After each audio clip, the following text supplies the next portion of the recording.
Gentlemen, good evening. Welcome to News Hour. Good to see you, Steve, Joshua, and of course, Joseph.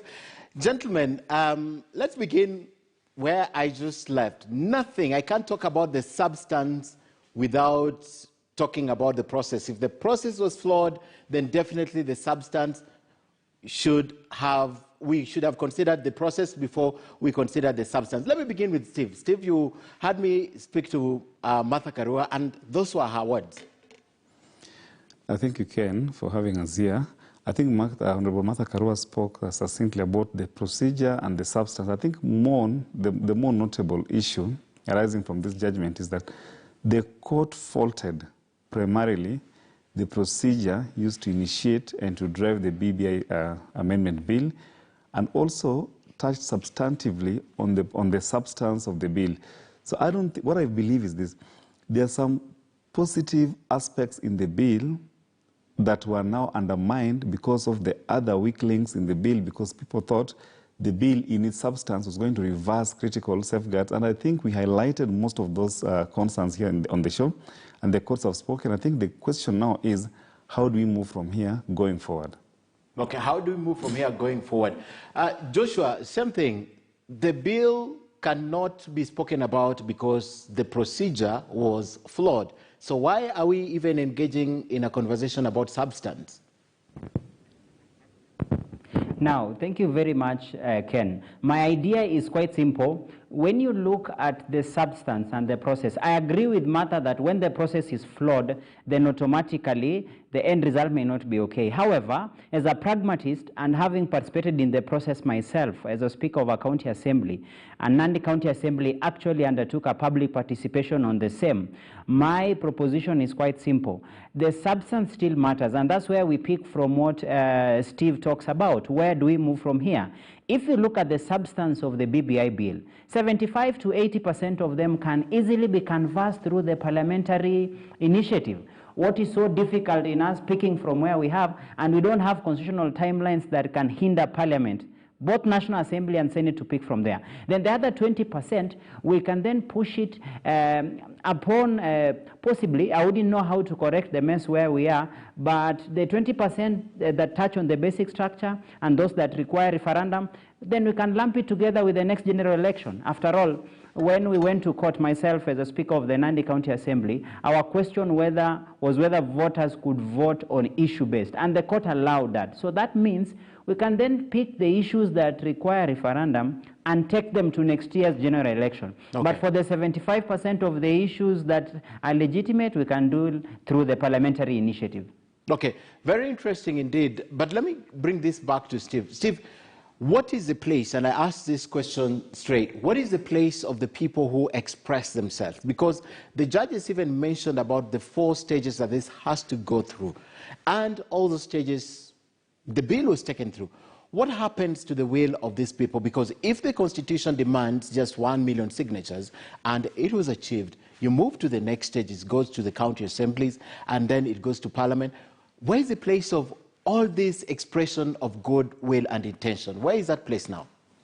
I think contrary to popular belief that the court was invalidating the views of the people, the court actually reinforced the need for civic education, public participation, and a national constitutional conference to collect all the views of Kenyans and to reduce it to a bill that could be subjected to a referendum. What the court faulted very significantly and powerfully, and I'm persuaded to support that kind of argument, is that the manner in which public participation was conducted was chaotic and not easily understandable. And the court said 2 things.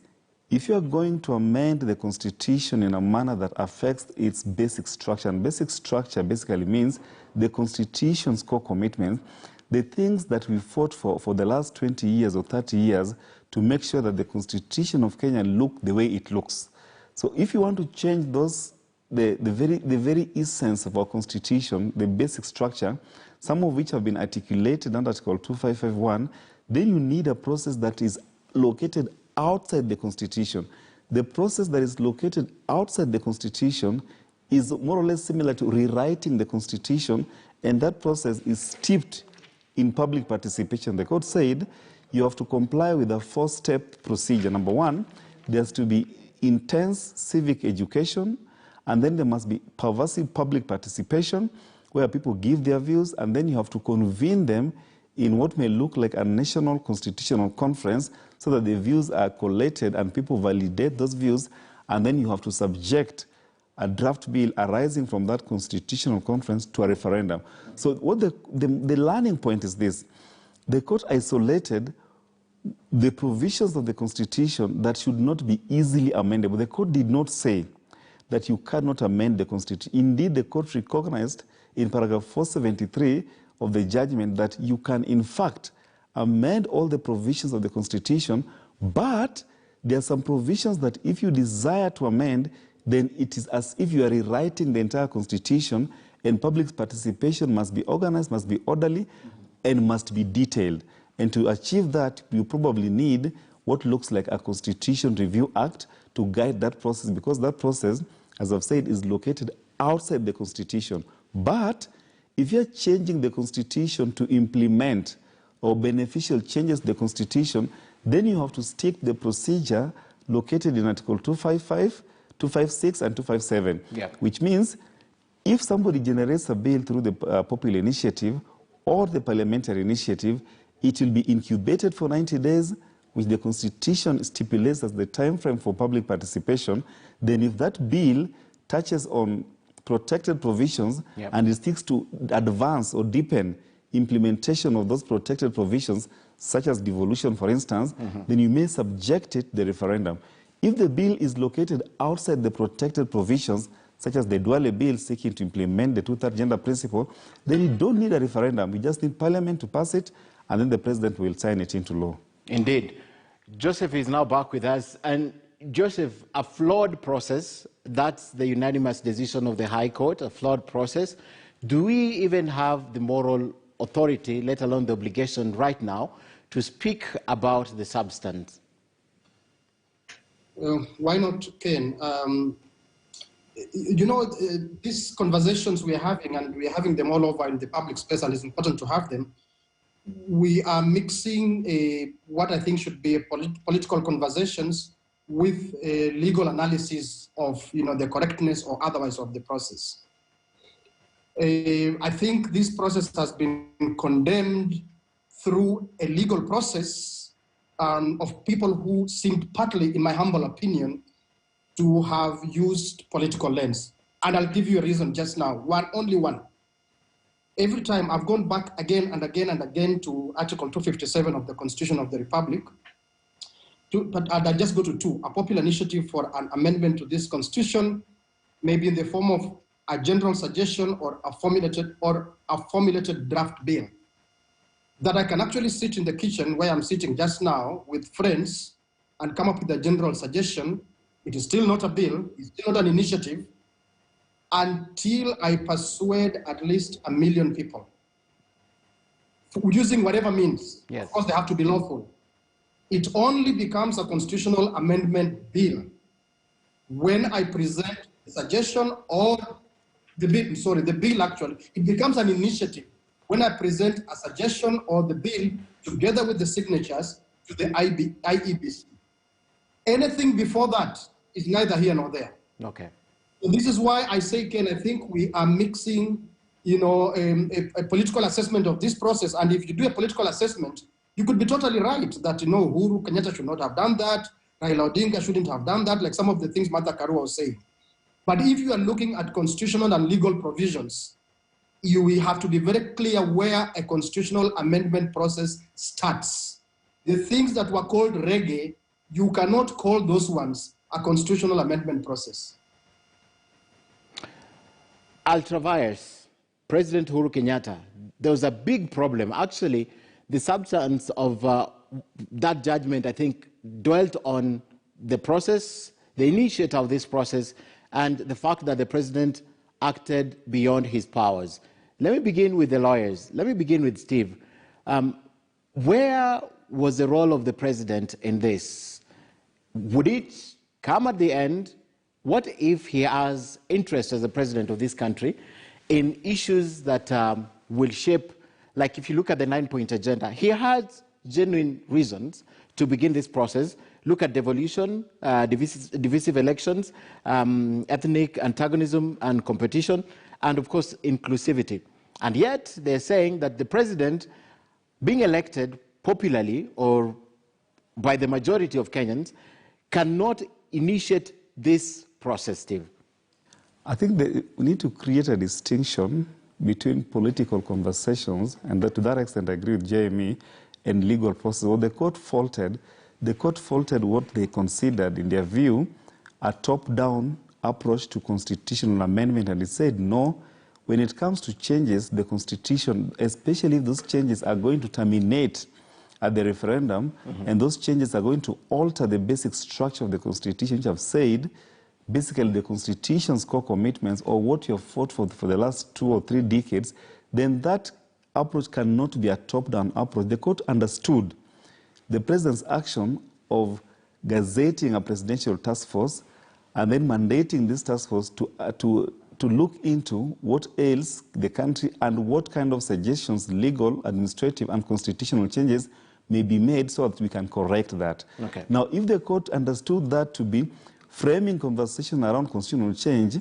from the top to the bottom, then the court rejected that, and I think there was a reasoned and persuasive argument to that effect.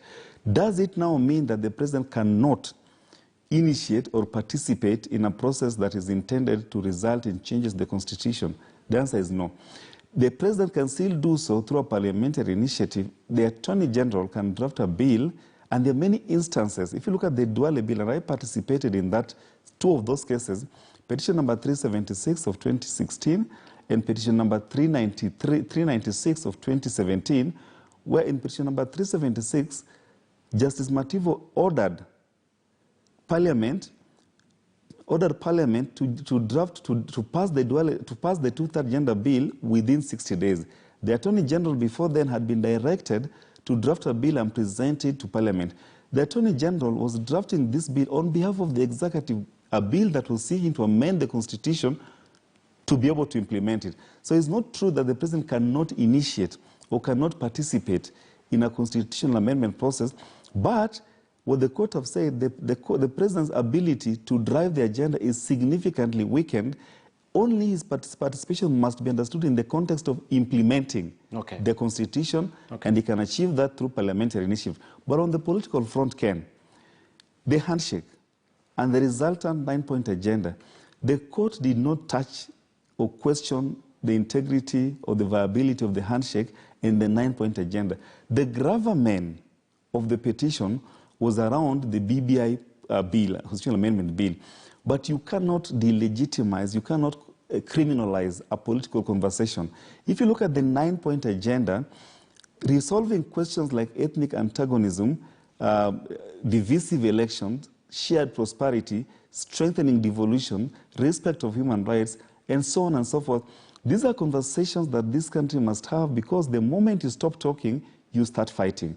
The only issue that people have had, and myself have expressed this concern before, it appears that the original intention of the handshake was hijacked midway by people who wanted to use that opportunity to reorganize the governance architecture ahead of 2022 election.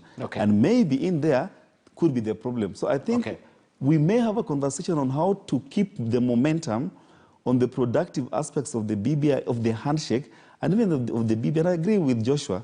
What you said, there are some beneficial improvements that the BBI bill had. Those ones need not to be lost, especially the ones that don't touch on the basic structure. We can have a conversation. How do we review this bill?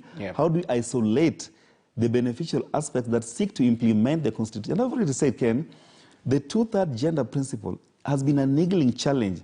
Parliament has been unable to implement it since 2017. 5 times. 5 times. Yes. Now BBI was proposing a solution to it. How can we not lose that conversation, even if the BBI and I guess, Steve, it's not under the protected provisions. It is not under the protected provision, because even the Duale bill was never going to be subjected to a referendum. Okay. You have the Duale But 1, still- Duale 2, Duale 3, Sijenyi bill. Yeah. They were But- seeking to amend the constitution. That's true, but you see, we have been unable to do it 5 times. So better protect it, better put it in the Constitution. But let me take this question now to Joshua. Joshua, 9-point agenda. I know Steve has spoken about this, but as a law, a 9-point agenda, I want you to step back 2018 and look at 9-point agenda, look at how you want to action them, and tell me what else the president who's being accused of being ultra-vires would have done with this. Now, a quick answer would be, I wish to revisit what Shimeka talked about, that the court seems to confuse legal vis-a-vis political, and that's where the answer lies. If you look at the judgment, there is no confusion. In fact, where the confusion arises is basically the actions of the president. The presidency and the Jubilee administration since 2013, if there's something that they have been very consistent with, is little or no respect for the rule of law or constitutionalism, where for them political expediency takes center stage at the expense of following the rule of law. And in this case, look at the mess we have on the table. The 9-point agenda was more or less like political statement and more or less like a goodwill gesture by the two parties, the two antagonists post-election 2017. Now, from a political standpoint of view, you would understand, you would accept, fine, they have come together, they seek to bring unity. But how do you go about it? How do you action it? What was so difficult in consulting the Constitution? What was so difficult in following the law? What was so difficult following the procedure? And I think we are not reinventing the wheel.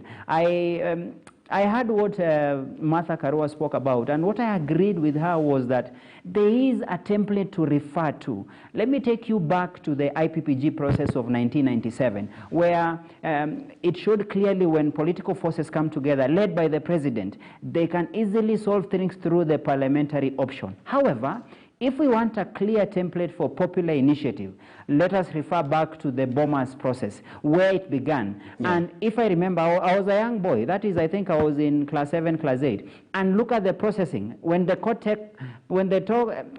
talks about civic education, what it entails, it doesn't entail a chief, a sub-chief to go talk to people and force them to sign. It entails civil society, media, political class, even teachers, where they are taught to discuss about the Constitution, because that is a negotiated document for the entire republic. Yes. Number 2, you come to the second process, and the court identified it to be public participation. How did we do public participation for the BBI as compared to what was in the Bomas? Look at the difference. And we are in a dispensation whereby public participation has been tested, especially by the county governments. County assemblies have been on the forefront. And that's why, for example, you find my county assembly was among the last to consider the BBI, because we said we have to do proper public participation. So my answer to your question would be, the 9-point agenda was solid politically. Okay. The 9-point agenda would show the intention of the principles. However, their desire not to follow the law,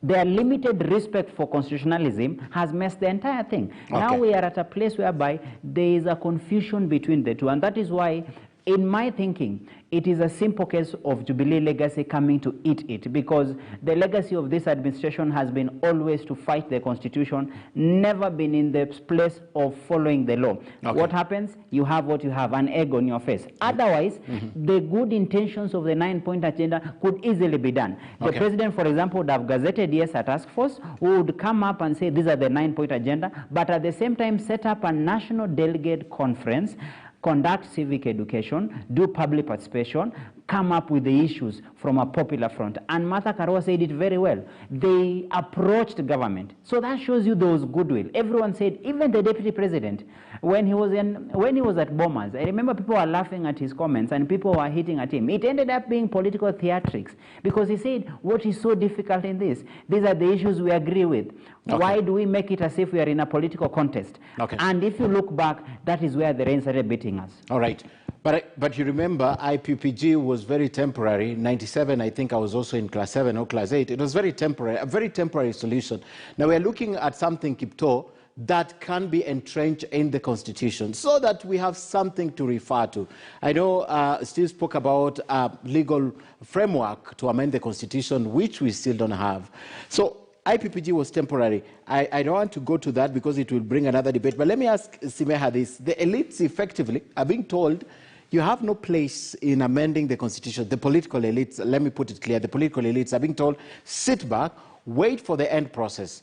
Martha says if they have a place in parliament, or as president, uko nyuma, ukieka signature, all those. So they're being told you have no place. Let this thing be people-driven. But Steve also says that the AG could have drafted this on behalf of the government, the executive. There's a question after that ruling that did the AG mislead the president? Talk to me about that, Simeha.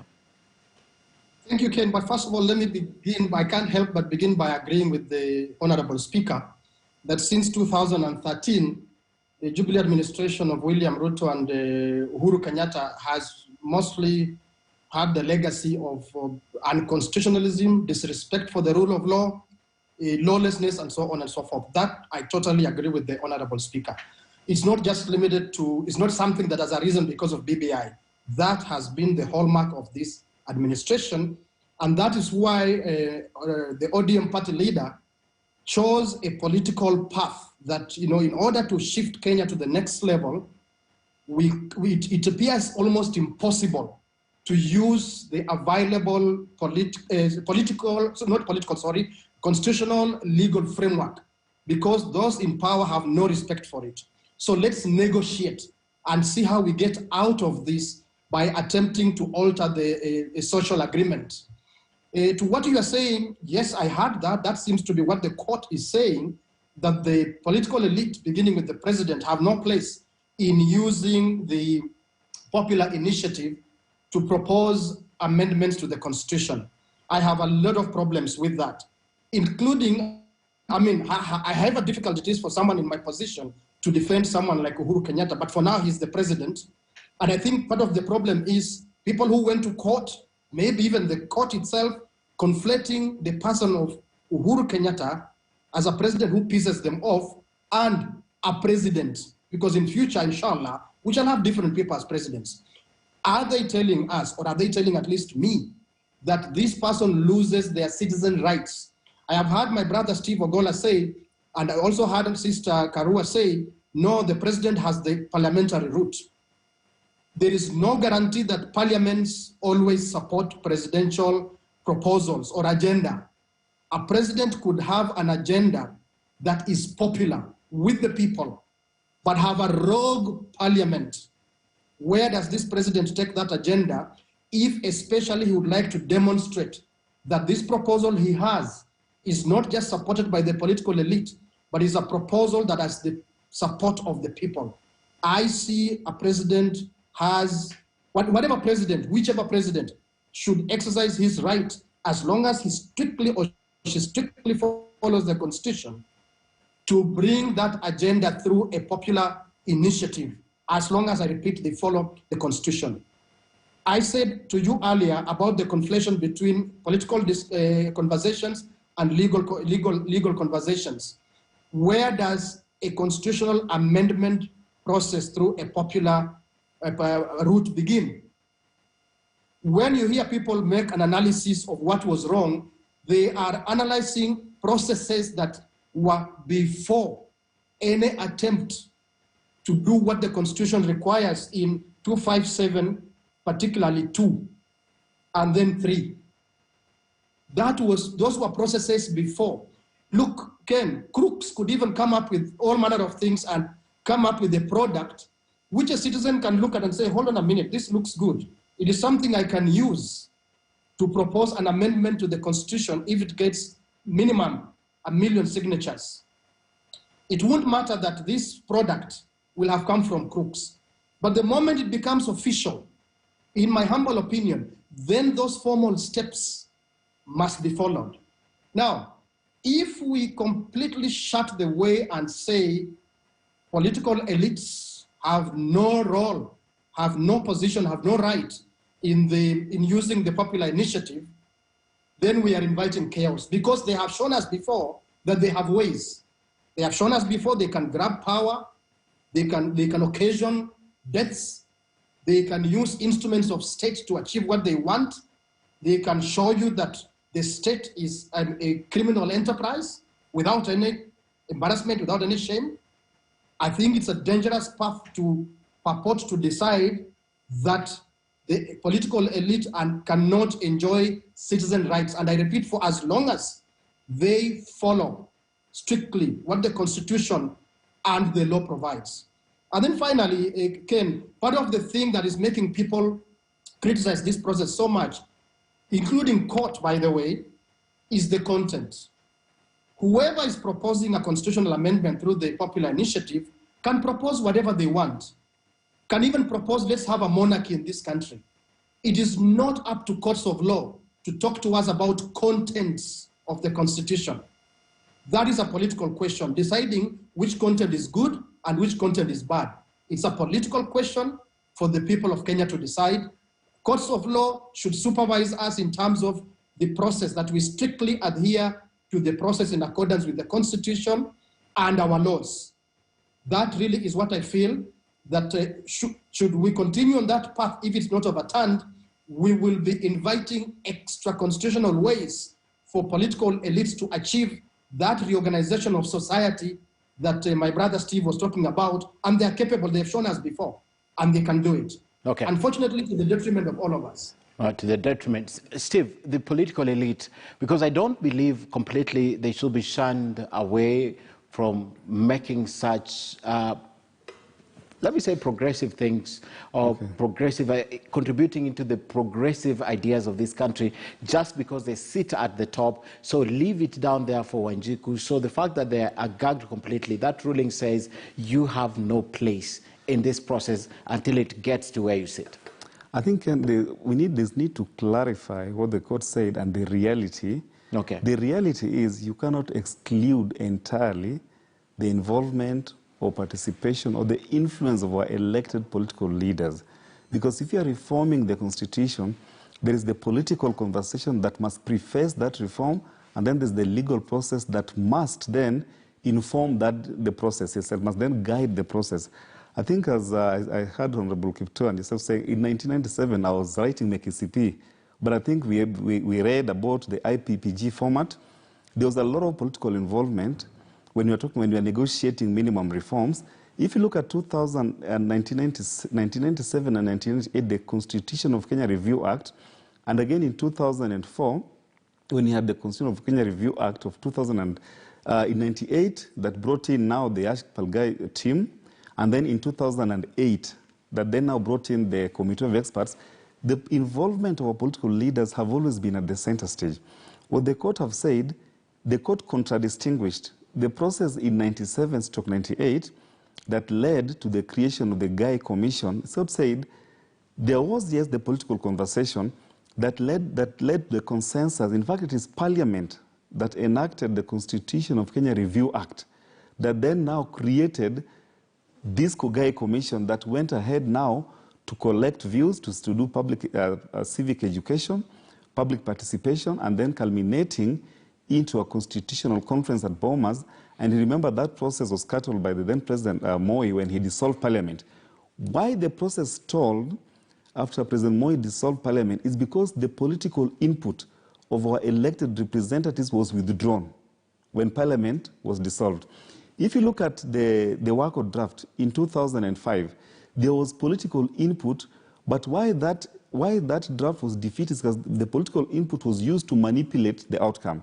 If you look at 2008, again, there was political input because they passed the legal framework that then paved the way for the Nzamba Ketonga led Committee of Experts. So the point is this: it is not possible to exclude political leadership and political input from conversations on reforming the Constitution. But what the court has said, and I think that reflects where we have come from as a country, that political leaders have the capacity to hijack and derail the process, even divert it to achieve short-term political goals. You remember what happened in 2004? The then President Mwai Kibaki and his team reconvened in Kilifi, in Naivasha and then Kilifi, and redrafted what was the Guy draft. And they presented what was considered the workout draft. It was significantly different from what was negotiated. So what the courts have said, if you're going to open up the Constitution as to alter its fundamental aspects, then you have to start afresh. But when you start afresh, the conversation must put the Wanjiko is the ordinary. Right at the center of it. Right at the center of it. But that is not to say political leaders are removed or excluded from the process. Okay. Just briefly on that, Joshua Kipto, because they have talked about it, where is the place of the political elite going forward on this? Because the court has spoken, I know they are doing an appeal, but what is their place eventually? Now, the court was absolutely clear, and that's why I keep saying what I'm happy Steve has tried to bring to the table. If we look through the judgment, at no point has the court excluded the political class.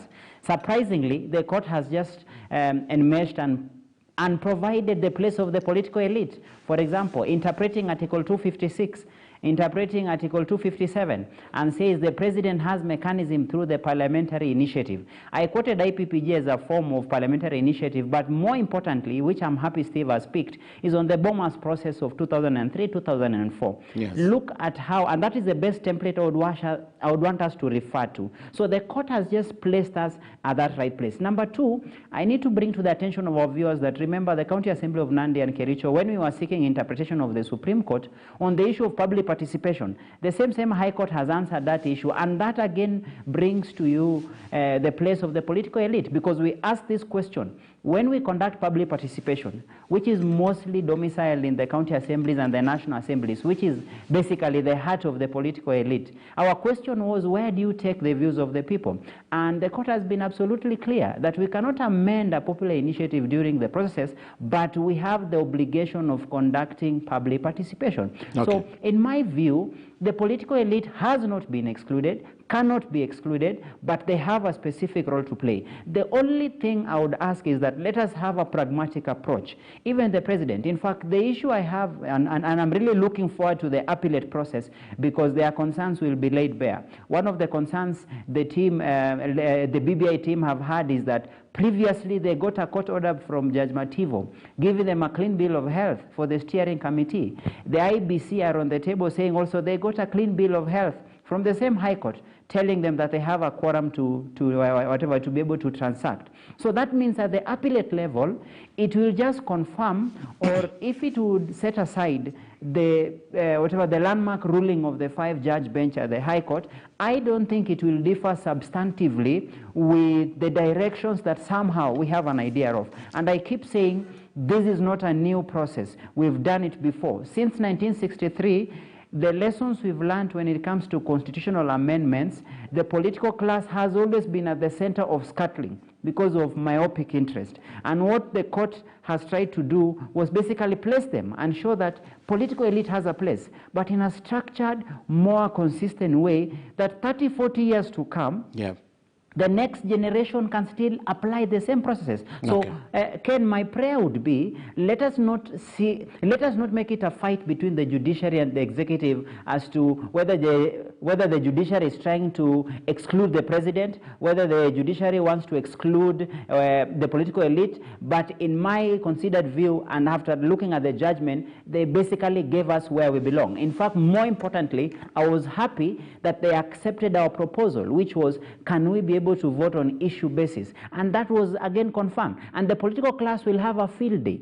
so that, for example, our wing led by, for example, the deputy president, would have an easy time telling people, we agree with 60-70% of the issues, please vote for those. We disagree with the 30%, don't vote for that. It gives a win-win situation.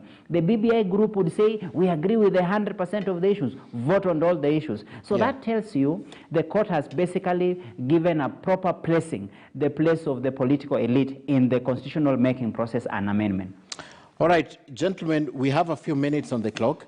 I'm going to play the video of the week, then we'll comment about it just briefly. But also, in our closing remarks, I want all of us to reflect on what Martha Karua said.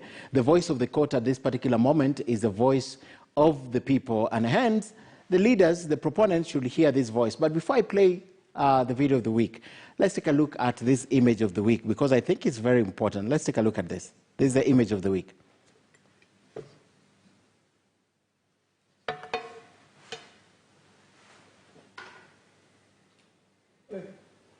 All right, let's take a look at the video of the week. We'll come back to that image.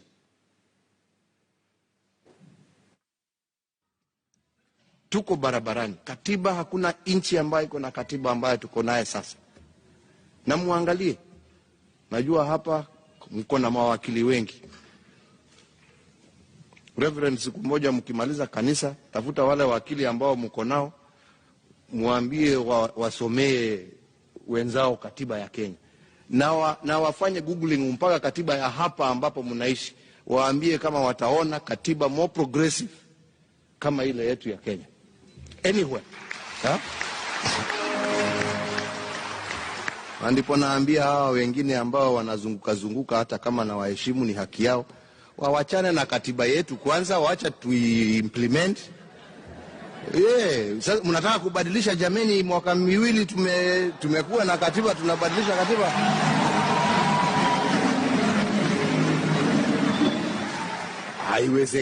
Haiwezekani. Iwe sasa kila siku mimi kesho uamuke useme tunabadilisha katiba sio ya kubadilisha.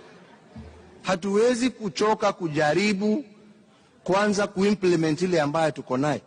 Lakini tukisema imekuwa ngumu, si ni kama kwenda kuanza kujenga nyumba alafu useme umefika lintel sasa uanze kusema hapana, wacha nibomoe nianze tena. Hiyo nyumba utamaliza lini?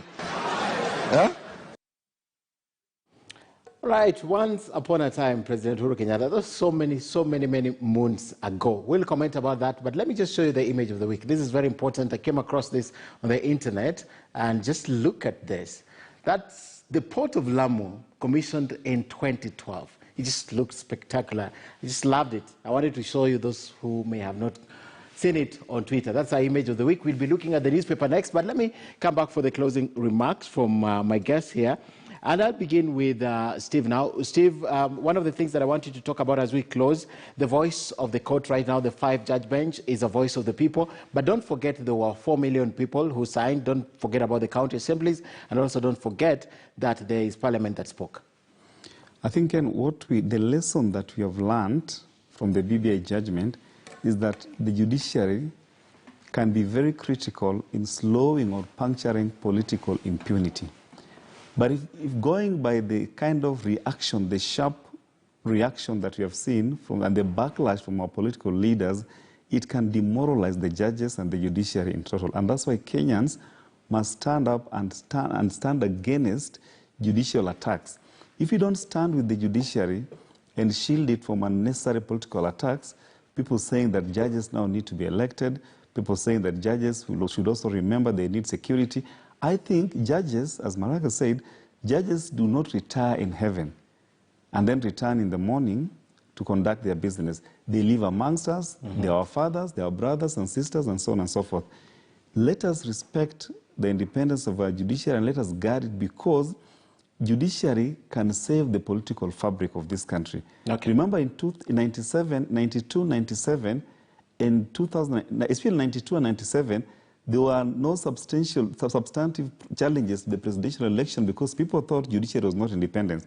Remember, the post-election violence in 2007 was as a result of loss of public confidence in the judiciary. Now we have a judiciary that may be considered as robust, independent, and functional. If we guard against judicial attack, then we preserve the future of this country. We must do so, and we must urge our leaders, those who win to wear their win with humility, and those who lose to also accept their losses with grace. Kenyans go to court, they win cases, they lose cases every day, and life goes on. Life goes on. Kipto, your closing remarks. The court's voice right now is the voice of reason and the voice of the people.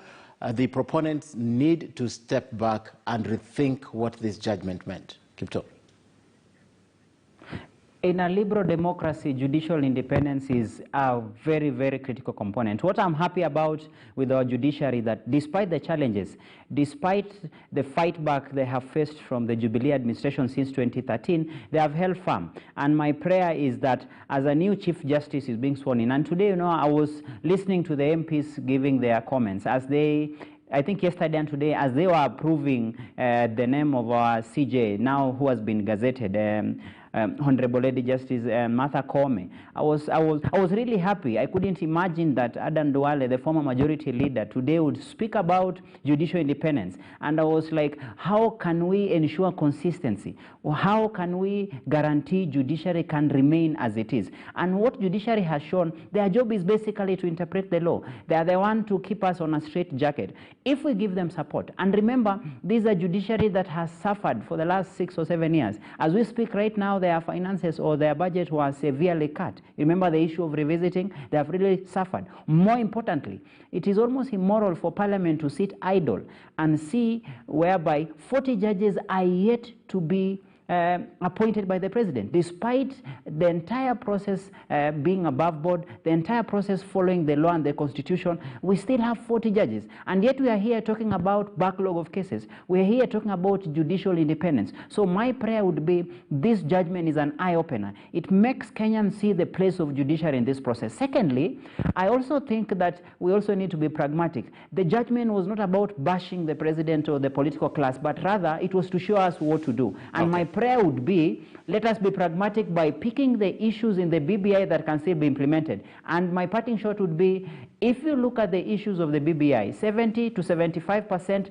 can easily be taken through legislation, and that is through the parliamentary initiative. And we will support that. That is why county assemblies were keen to undertake very good public participation. We were ready to listen. So my prayer would be, we cannot throw the baby and the bathwater. We can still salvage what is good, but through the right processes. Thank you. Right, Kipto.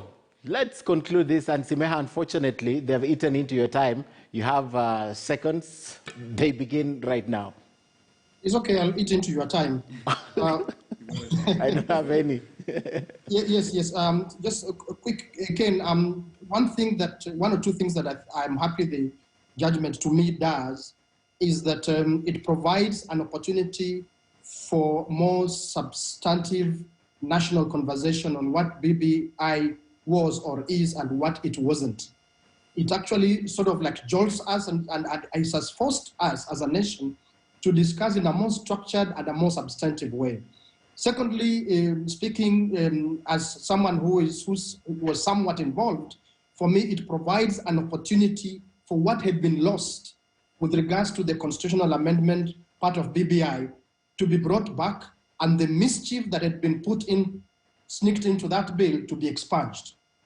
For me, that's a tremendous opportunity that should not be lost. It should sober up the actors, the partners, so that they agree that what was agreed on popularly is what should stay. Finally, that video you showed us, Ken, is an example of political mischief upon which you cannot indict someone legally. It is the same thing like Zangu Kumi, Zaruto Kumi. You cannot take Uhuru Kenyatta to court for that. Indicting the steering committee, for example, illegally, is the same as taking Kenyatta or Ruto to court because of promises they made. I think legal processes should be legal processes, political processes should remain political processes. I'll show you one final example and shut up. On the issue of single issue or omnibus, at what stage is it decided whether it will be omnibus or single issue referendum? It is only IEBC that is tasked with that responsibility, and that would have only come after the president has committed the bill to IEBC. That time had not even come, yet the court made a finding. It would have been best an advisory. How do we know that IEBC would not have separated these issues? We have no way of knowing, and unless somehow the court knew that IEBC will give us an omnibus bill.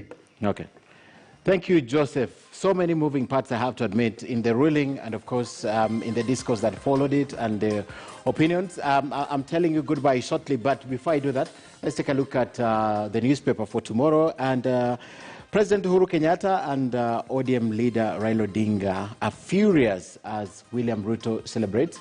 That's the headline for the Standard tomorrow, Thursday. After major legal and electoral setbacks, President reads the Riot Act to close allies for bungling polls to yesterday, as Raila warns that the handshake is not a cover for impunity by state operatives. You know what the police did. And gentlemen, I really want to talk about the police. We saw them in Matungu, and now they were in Juja, but we don't have the time. And of course, the other story we are running tomorrow, the swearing in, is on Friday for Madam Chief Justice. And that's another story that we have in the Standard. Sting and Puzzle of Night Gazette notices. We have seen them. So grab your copy tomorrow of the Standard. Gentlemen, I want to thank you for coming for News Hour tonight, right here on KTN News. Martha Karua, Alia, Steve Ogola, and Joshua Kipto, advocates, and of course my friend Joe Simeka. Thank you, gentlemen, for coming tonight and sharing this, and thanks for the whole team. And thanks for Damon Evans, our sign language interpreter tonight, for all the good work. Have a good night. Tomorrow night is Thursday. Crossfire, Sophia Wanuna will be here. But remember, we broadcast right from 6 a.m. Fresh content. Stay with us. Stay on KTN News. Have a good night. My name is Ken Mijun.